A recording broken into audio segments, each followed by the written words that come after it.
My name is Michael Lianos, and I hope I get you sewing today. So my first project I have set on the side here. This shirt is already done. So it's a matter of doing all of the finishing, which is making the buttonholes and putting on the buttons. So the first step for this shirt is going to be starting with the top collar button hole. So I have the wrong presser foot on. Let me get off the buttonhole presser foot. The button goes right in the edge of the presser foot, and you close it shut, and that helps you make the hole the right size for the button.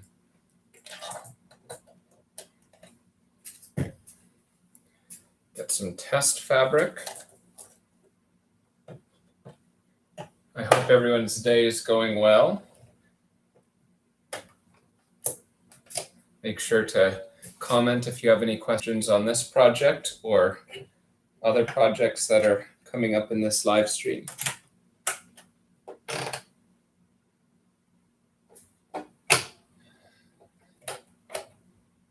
So you set up the machine. My machine, I have to put it on the buttonhole length, which is between 0 and 1. Then I put it on the buttonhole setting. I put it 6 wide instead of 0 wide. Turn the machine on. This little tab has to get pressed back. And away we go to test it.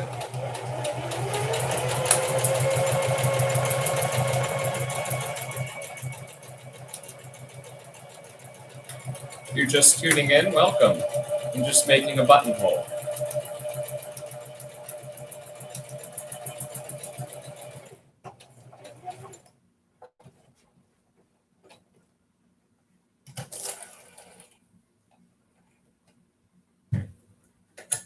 So then you inspect the buttonhole, see if that's something you like.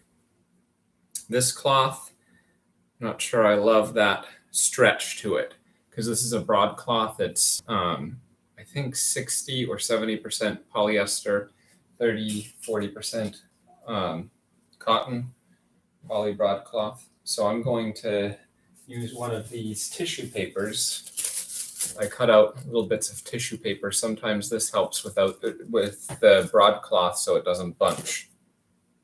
So let's see if that helps this bunching. Give it another test. It's okay to test on the test cloth more than once. That's why we have the test cloth.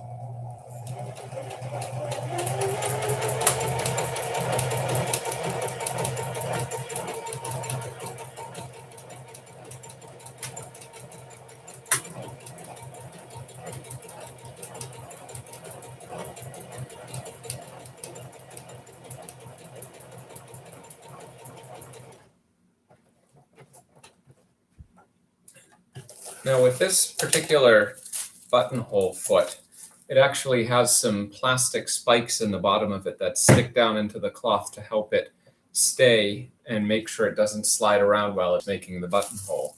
If you have a gentle fabric like a brocade or a satin or something silk, instead of putting the tissue paper on the bottom like I put it on to keep the fabric steady, I put it on top so that those spikes don't damage the fabric, and it still holds. Now, I don't know if you can see the difference on this camera. No, you can't. But this side, at the edges of the buttonhole, there's some squishing and bunching without the tissue paper. With the tissue paper, it looks like a normal buttonhole. So I'm going to have to use tissue paper on this project. And then when you're done, you just tear it away. And it looks like that.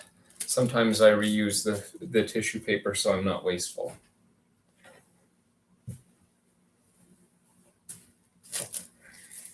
First buttonhole is on the collar. Now this one you need to make sure you position and get 100% perfect. If you don't get it 100% perfect, it's a lot to undo. So follow your pattern, make sure it works perfectly.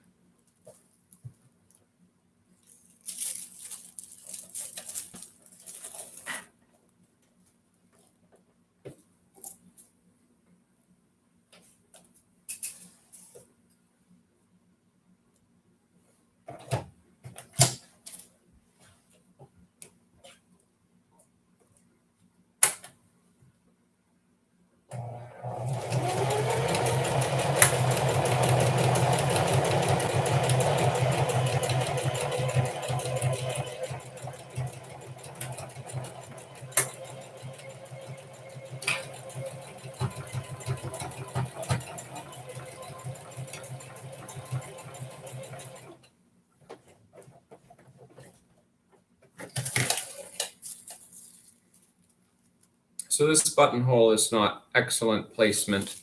It's all right. I have some thinking to do on this one.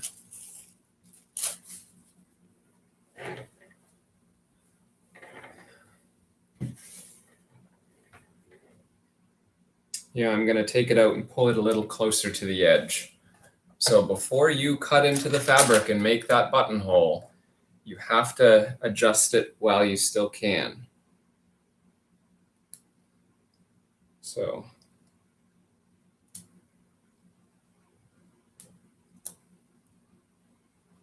this is a fairly new collar pattern for me, so I'm still getting used to, I placed this buttonhole where the old collar piece pattern that I used to work with, and it didn't work out this time, so I got to place a little closer. Words are hard today.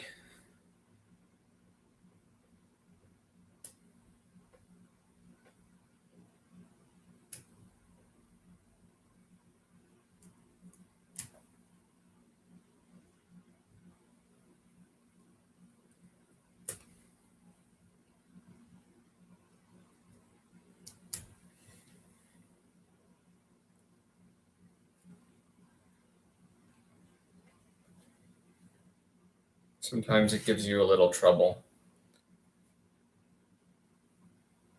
Just got to inspect it a little bit, see where it gives you trouble.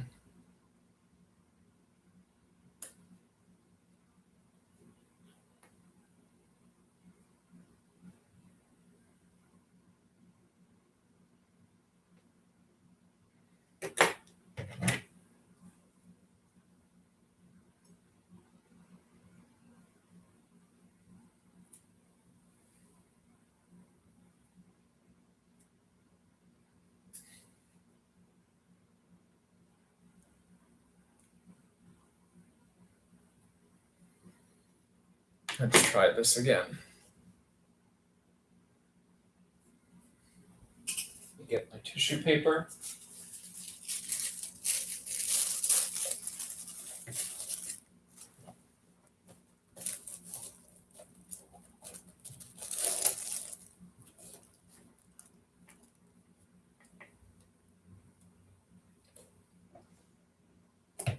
There we go.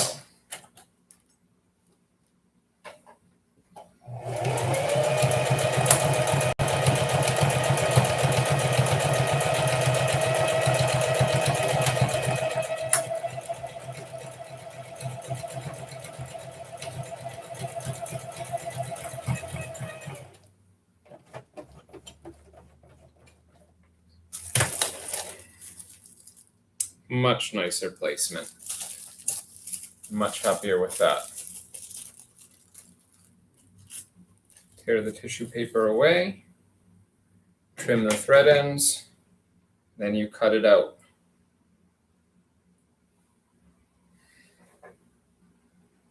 I'm someone who tends to be somewhat indecisive. So if I look at this and look at this and look at this, I think about it and think about it and think about it, and I want to move it again and move it again and move it again. Sometimes it's nice to just go in and do it. So it's already done. Now, there's no changing it after I'm doing this.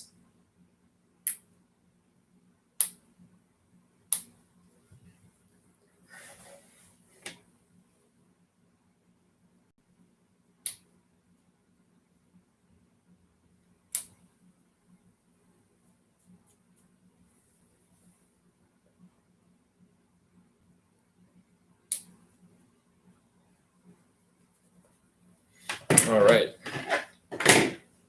Now I have one pattern that it's very handy. It marks where all the buttonholes are down this whole length. So I just line it up with the lapel and away we go, marking them. Sometimes it's nice to mark it on the back, but with this particular thread and this particular fabric, I'm liking the look of the buttonhole from the top. So I just give it a very light chalk marking. Make sure it's something water soluble that's going to wash off. Because if it doesn't wash off, then you've got a major problem. Because this is front and center.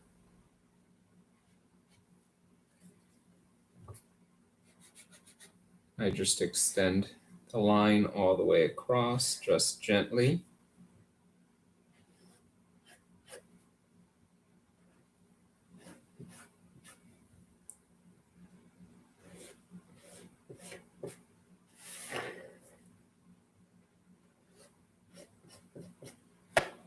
Now double check your work, because this is the time to move things.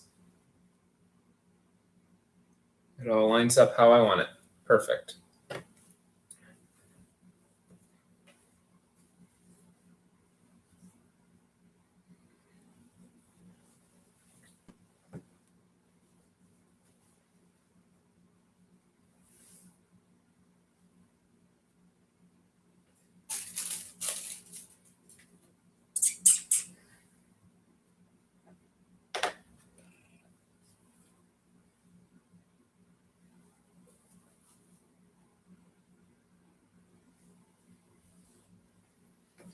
All right.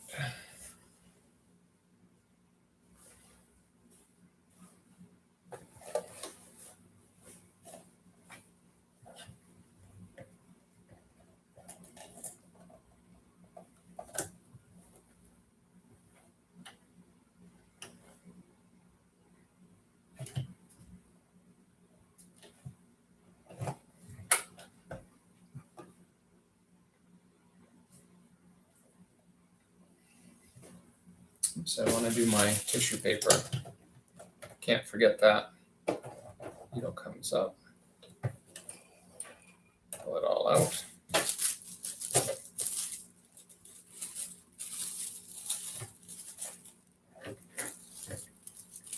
This is a shirt with French cuffs, so I'm actually having buttonholes on both sides, sort of like a tuck shirt in a way. And then it'll allow special buttons to pop through if I want to. And I'm also going to attach a button so I can button it or use the special fancy buttons.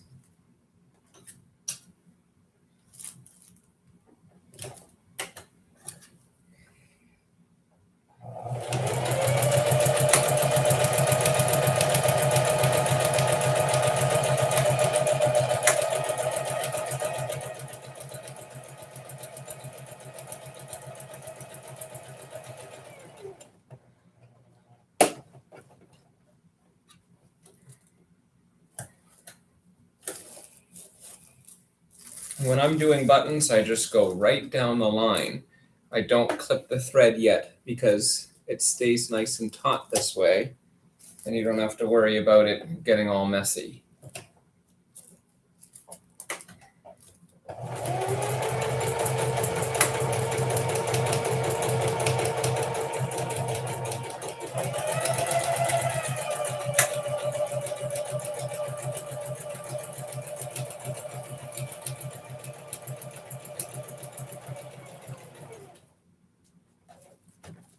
All right, going right down the line.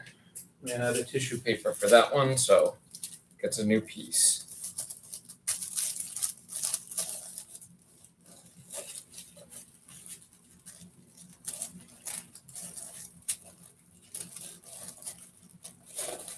Sometimes it's well behaved, sometimes it's not.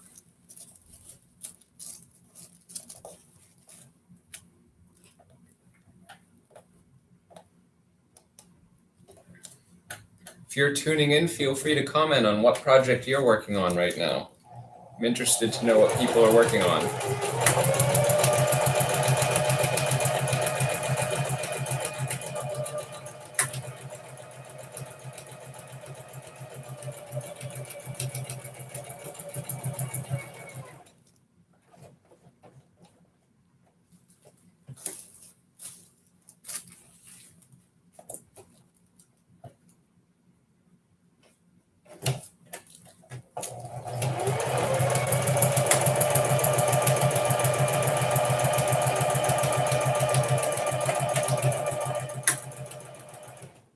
Uh-oh.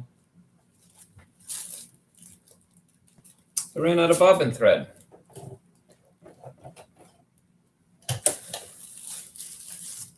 It's a fairly simple fix. Just got to rewind it.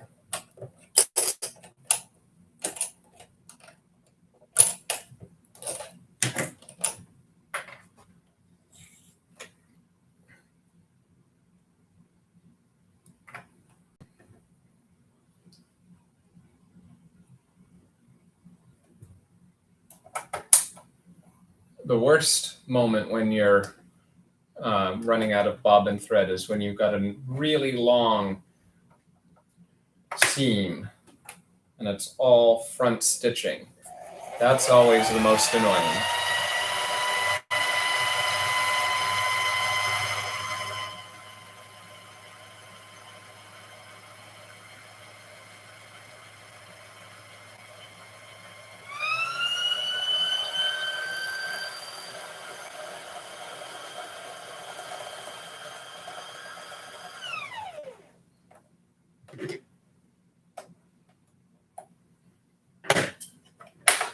All right.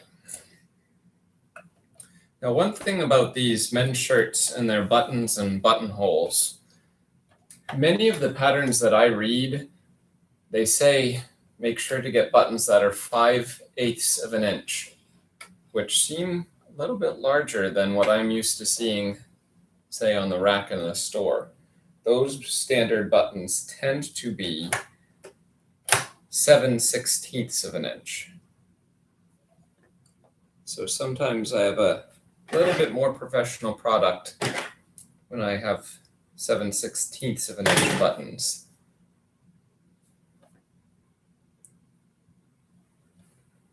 Sometimes that size is not so easy to find at a fabric store.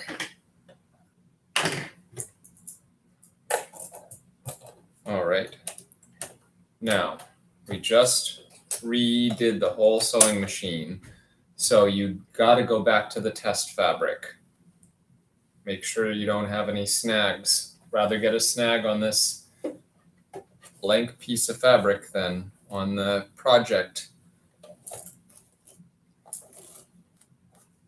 Project problems usually have me swearing when I'm on this little blank piece of fabric. It doesn't matter.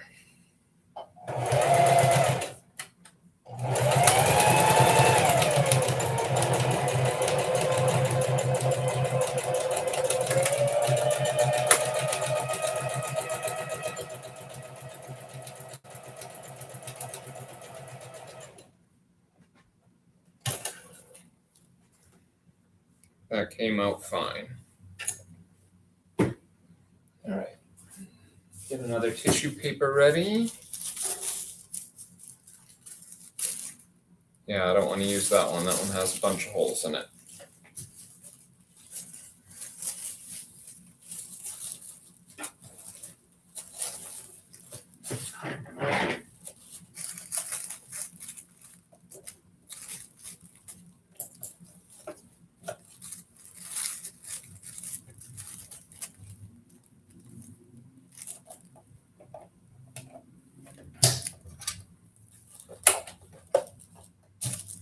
Make sure everything is straight. With this buttonhole attachment, there is no such thing as easing. It's a done deal once it's down.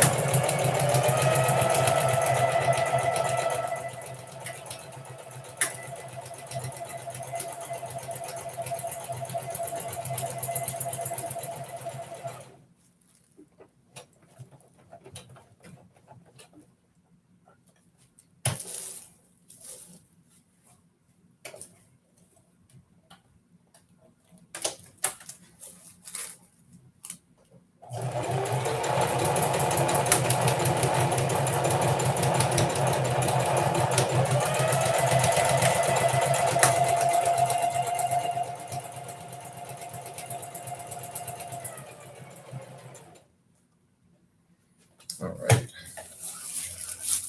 That side is done. As I mentioned, this is a more formal shirt with French cuffs.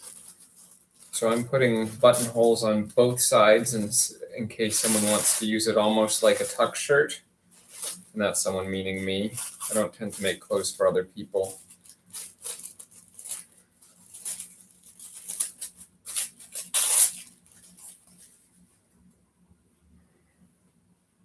These look nice. So I'm going to cut up the thread ends.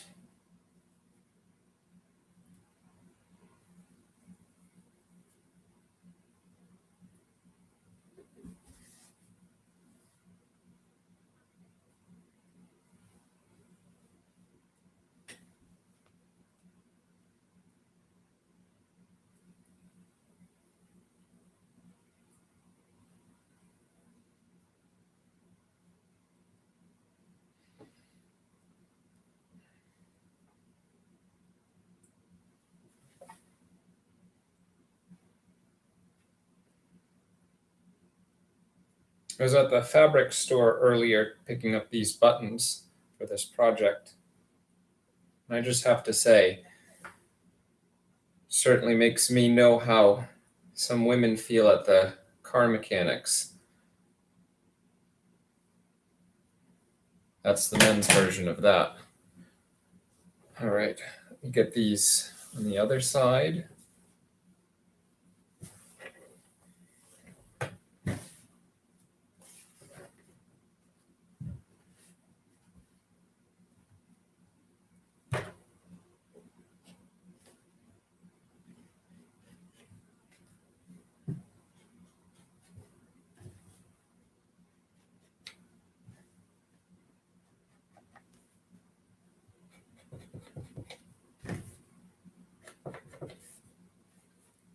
All right.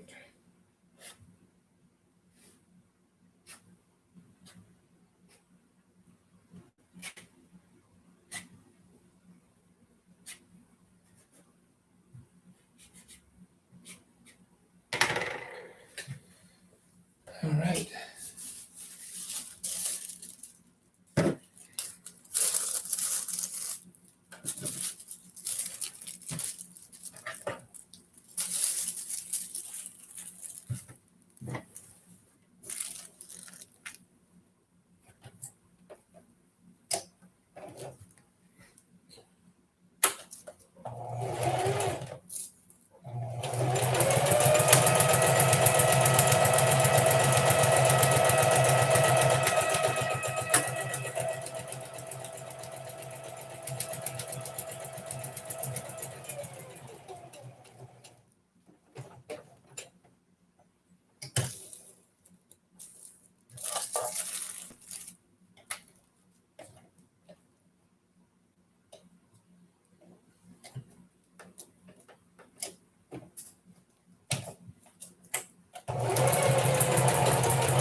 All right.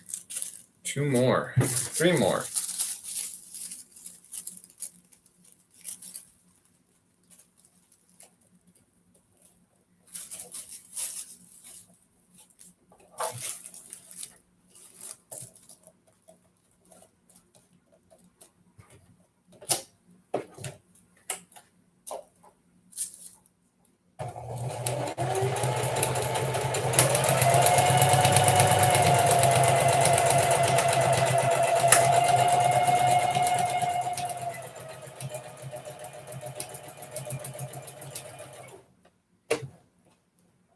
Now, most of us know how to put buttons on. Many are taught in school or taught by a relative or a friend. After I get these buttonholes done, I wanted to show you the buttonhole attachment. I'm going to move on to the tux pants. I'll do the buttons on my own time.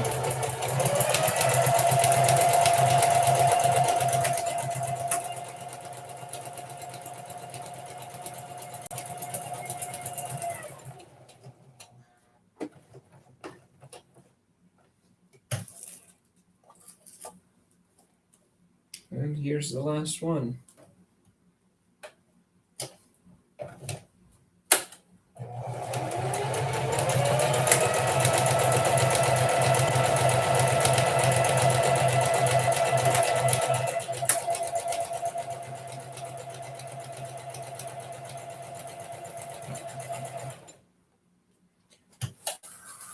All right, we'll tear this away and see if the buttonholes line up on both sides.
Makes it so much neater and easier to clean up if you do one buttonhole right after the other.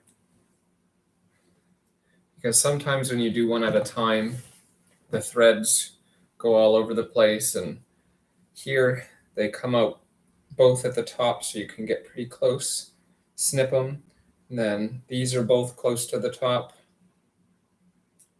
It's a way to be efficient, save some time, and save some headache.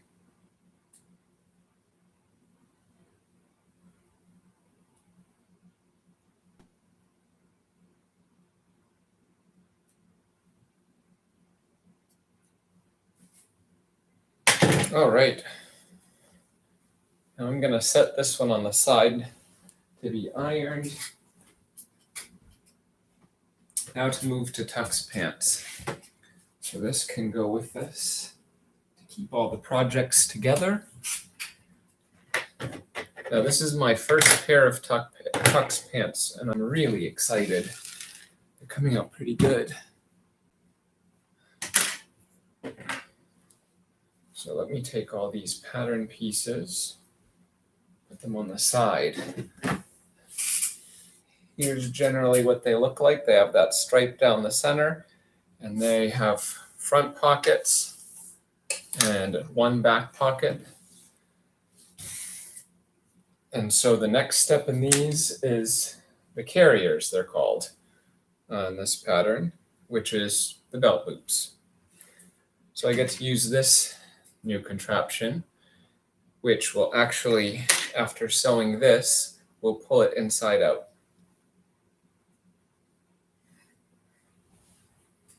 So we want to change up the thread over to the correct color.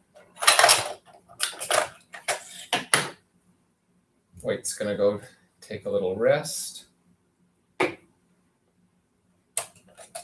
What are we doing for time? About a half hour in.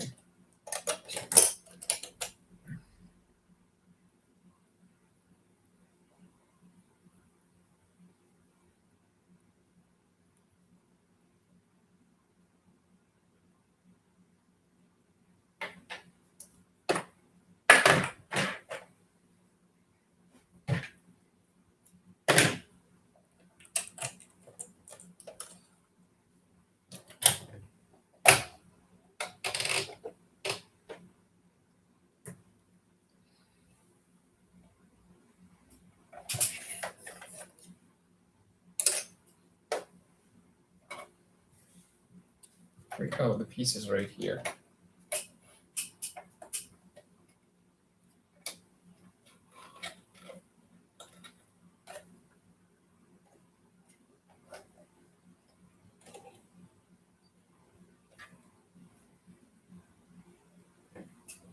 Oops, I gotta trim this. There we go.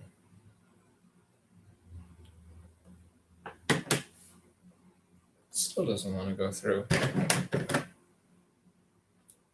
There we go. Nice, neat, clean cut.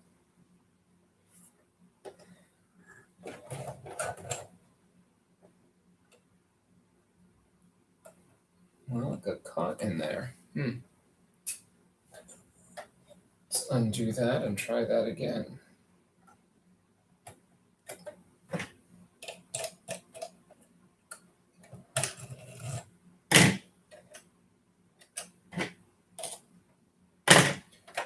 Sometimes threads just get caught. Let's clip this back. Try it again. All right, good. Up.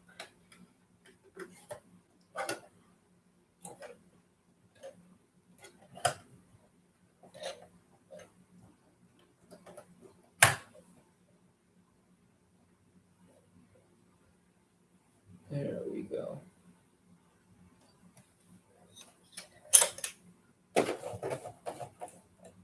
Perfect. Didn't get caught.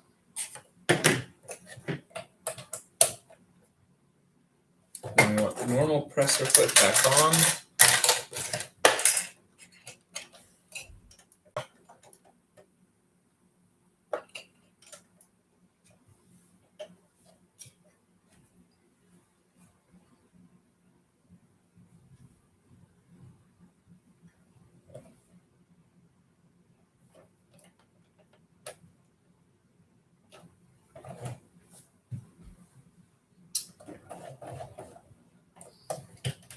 Always double check your cloth before you put the real project under. This one I need to put back to normal spacing.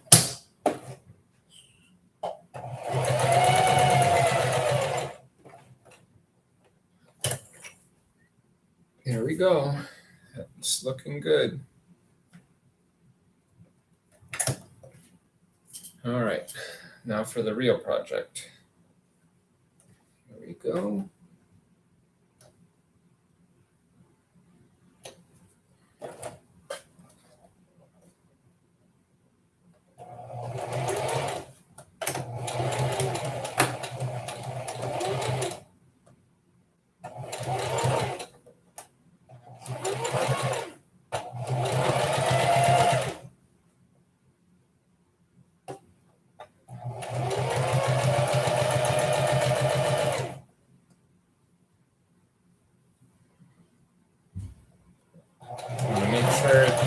Tight, because this kind of sewing, especially without pins, will roll.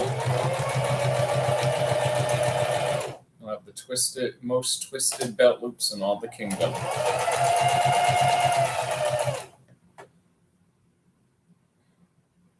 This fabric is tough because it's fraying right now. I did the brilliant move of interfacing the wrong side.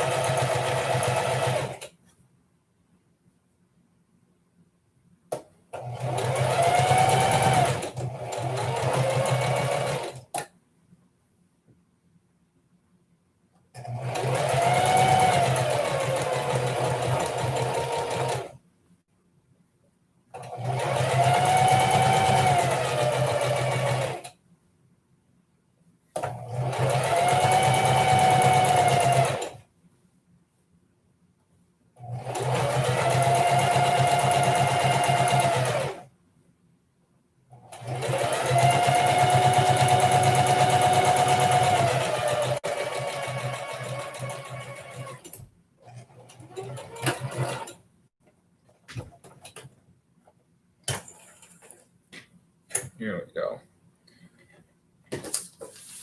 So let me double check the directions here.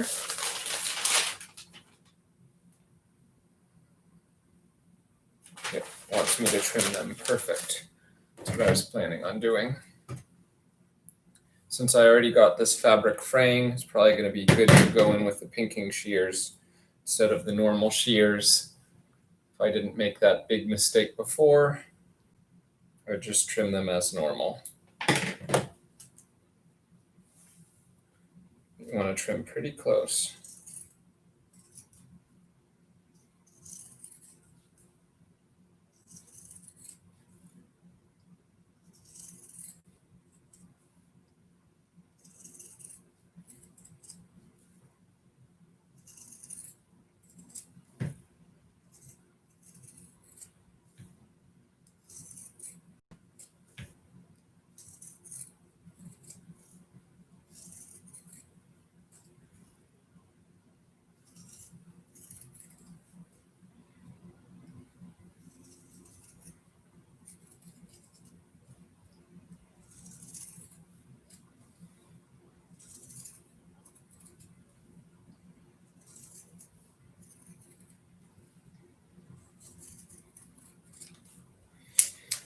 Now let's press this before we play the inside out game.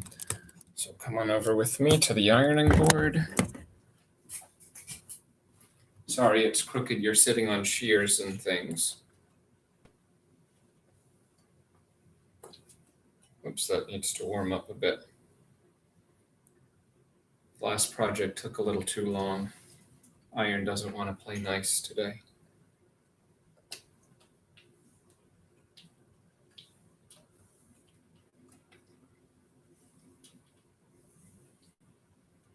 Starting to heat up a little bit.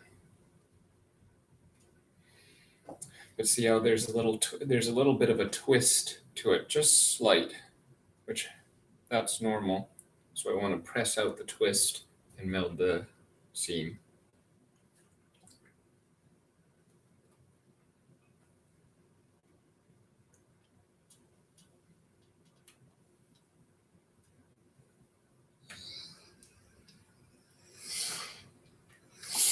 Now it's getting nice and steamy. To the other side, just to get out that. All right. Now back to the table.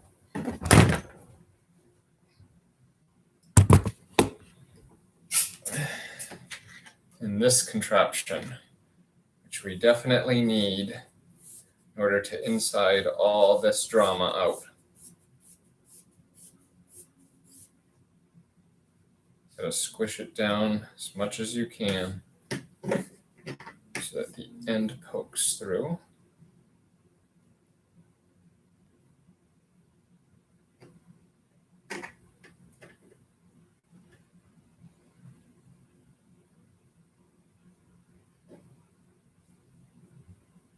You spear the end of it.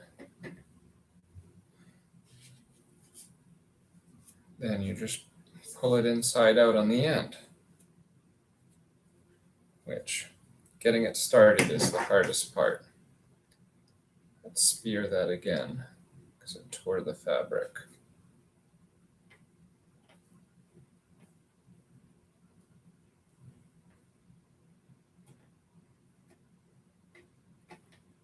Here we go.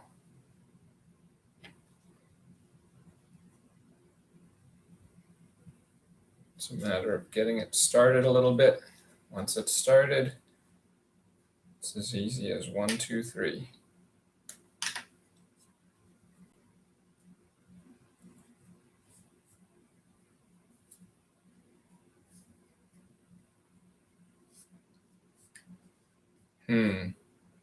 I may have to investigate other ways and methods to do this thin.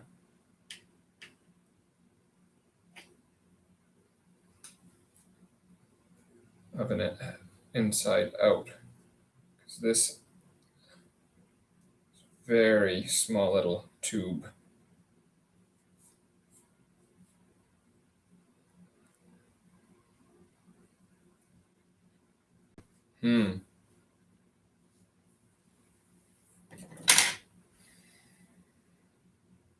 Let's try it the other way.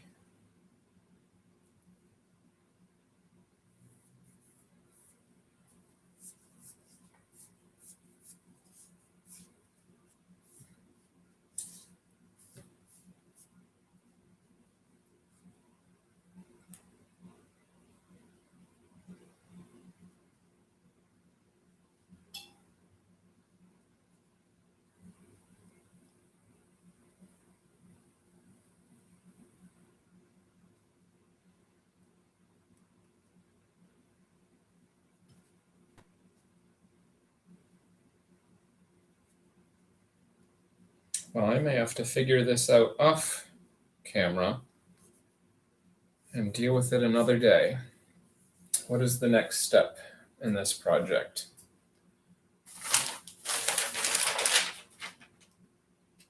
The next step is the waistband and facings.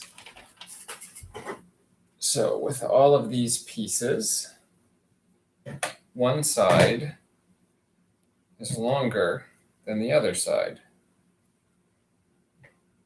This one is as it is.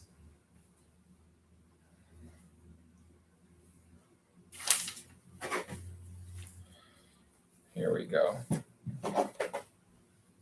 These are the numbers I want.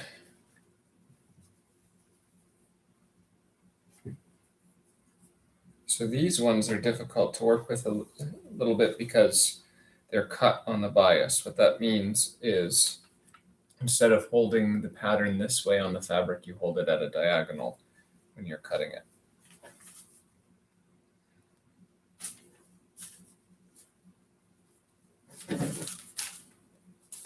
So there's 1, 2, and 3. So the nice thing about this lining material is you can actually see right through it.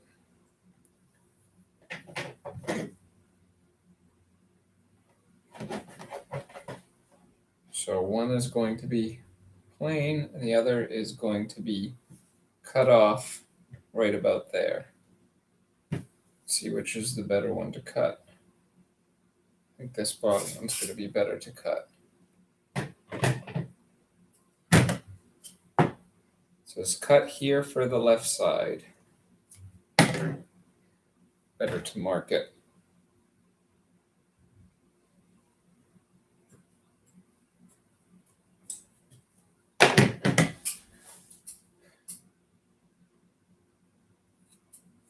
Here we are.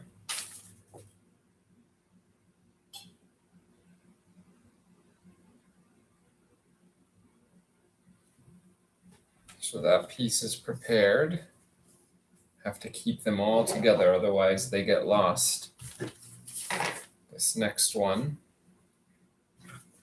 I usually take the pattern trace out that I have and put it underneath my 2 pattern pieces. That way they don't get messed up.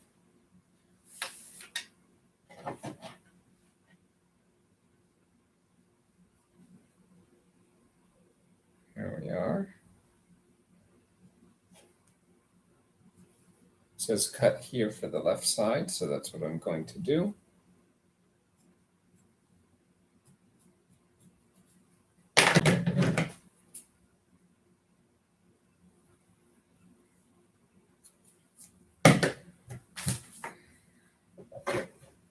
That piece sits on the side now.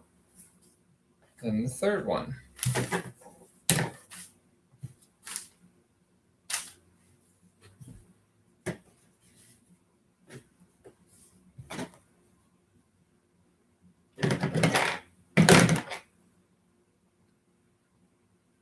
This kind of thing always messes with people that have a love for symmetry.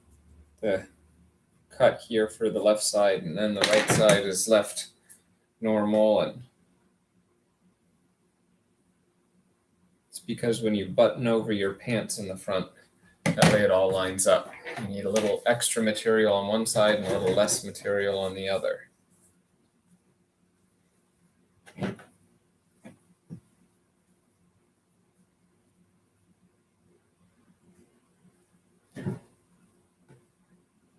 All right, that all matches up. Now, these have little creases in them. Got to take these over to the iron. And with these lining pieces, you always want to make sure to have a pressing cloth. What is a pressing cloth, you say? Something to put over it so that the steam hits the lining, but not as much heat, just to get the wrinkles out.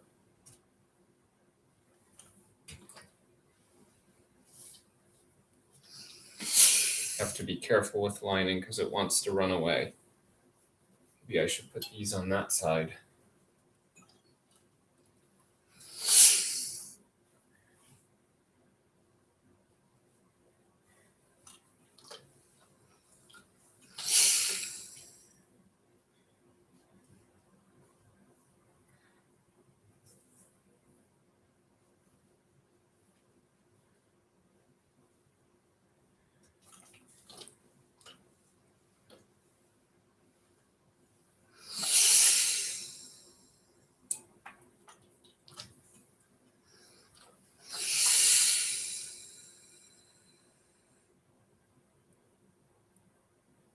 All right, again, I usually take the pattern piece that I trace out, then I take the other two pieces and they go right on top. And that goes on the side. That way I don't get all my pieces confused.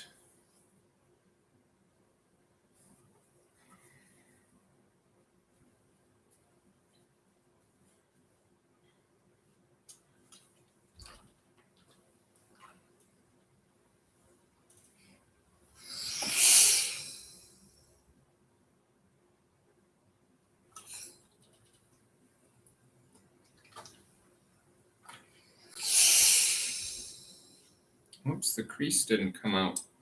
You hit that part again.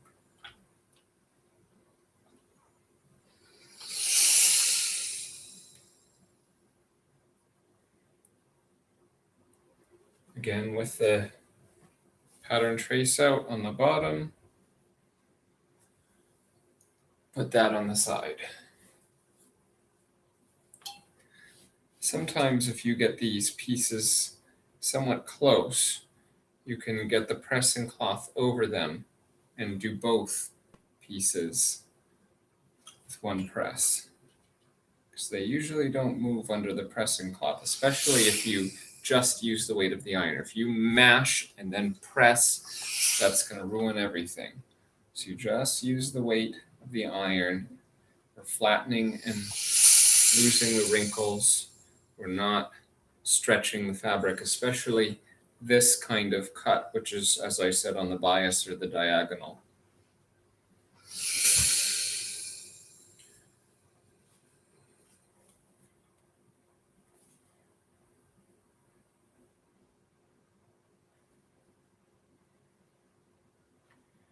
All right, now we're ready for the next step.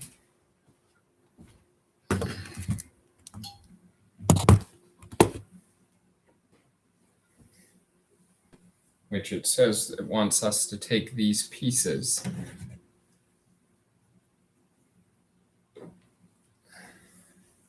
and we want to take wrong sides together, fold the right waistband facing along rolling line, press and baste the raw edges.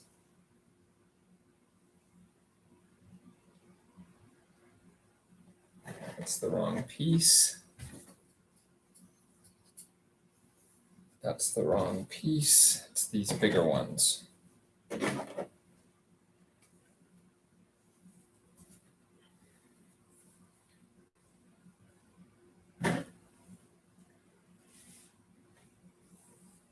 All right. We want the right one, which is the longer one, along the rolling line. You want to press it flat like that. Trying to discern that's the right side. So I want wrong sides together And I'm going to go press this.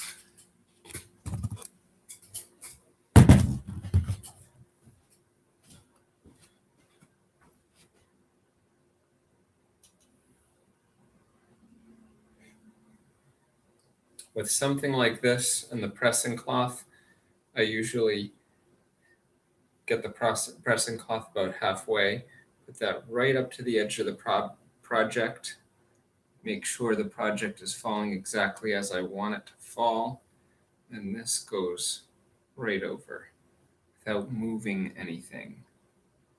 Just want to roll it right over, and it gets a press.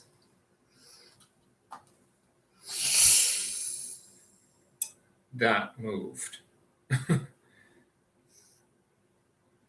Working with bias, it's always a joy. So then maybe roll it from this side.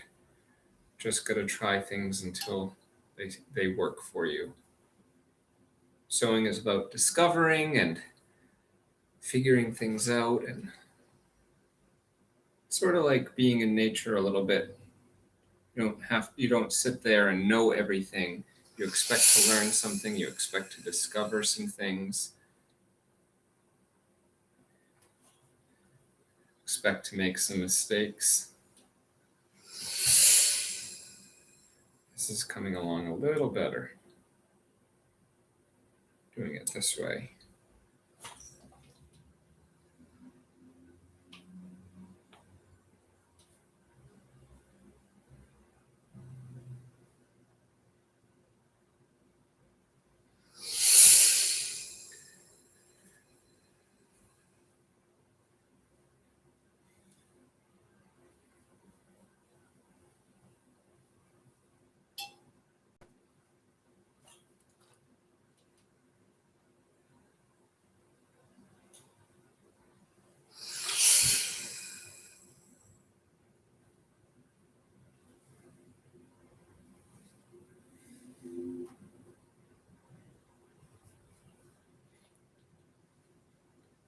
Again, working with cloth on the bias is a little bit tougher than normal.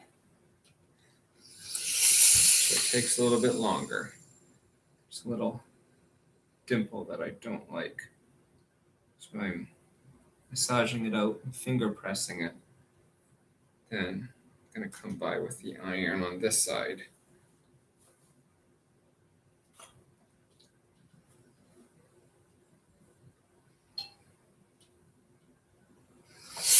Oh, come on. This is not cooperating. Most of this has cooperated. So what I'm going to do is flatten that section back out.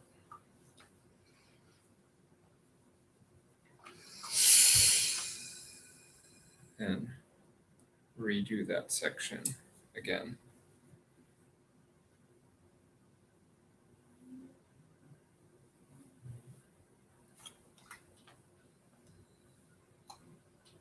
There we go, nice and flat now.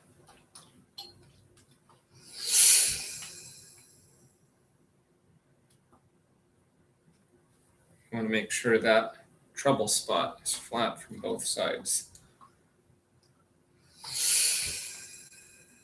All right, next step to baste.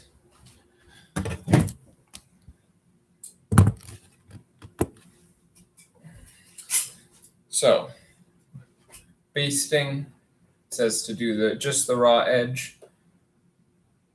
Things you got to be careful of. This is cloth on the bias, so it doesn't really play nice. So you don't want to stretch it. That can happen very easily in the machine. You want to just make sure it's nice and taut. Make sure it's nice and smooth. I have to go iron that part again. But yeah, I have to iron this again. It says to baste raw edges, and then you inside it out. Got to be careful. You have to think too, this fabric is brown, this lining is white. Do I want to do that with white thread, brown thread?